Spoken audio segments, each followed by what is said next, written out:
পর্ব 111। নবীর এই বাণীগুলো একটু ভেবে দেখুন। আল্লাহ যদি কোনো জাতিকে ভালোবাসেন তবে তিনি তাদেরকে পরীক্ষা করেন। এতে যে সন্তুষ্ট থাকে তার জন্য রয়েছে সন্তুষ্টি, আর যে এতে ক্রুদ্ধ হয় তার জন্য রয়েছে গজব।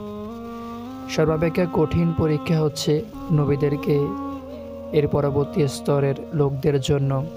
এর পরবর্তী স্তরের পরীক্ষা মানুষকে তার ধর্মের গুরুত্ব অনুসারে পরীক্ষা করা হয়। যদি তার দিনদারি শক্তি স্তরের হয় তবে তার পরীক্ষাও কঠিন স্তরের হয়। যদি তার দিনদারি দুর্বল স্তরের হয় তবে তার পরীক্ষাও তদ অনুপাতে দুর্বল স্তরের হয়। জমিনের বুকে কোনোরূপ ভুল ছাড়া চলার আগ পর্যন্ত বান্দাকে অনবরত পরীক্ষা করা হতে থাকবে। মুমিনের অবস্থা ও কাজ কারবার বড়ই আশ্চর্যজনক, কেননা তার সব কিছুই তার জন্য কল্যাণকর, আর এটা মুমিন ছাড়া অন্য কারো জন্য নয়। যদি তার কোনো কল্যাণ হয় তবে সে শুকরিয়া আদায় করে এবং এটা তার জন্য কল্যাণকর, আর যদি তার কোনো ক্ষতি হয় তবে সে ধৈর্য ধরে আর এটা তার জন্য কল্যাণকর হয়ে যায়।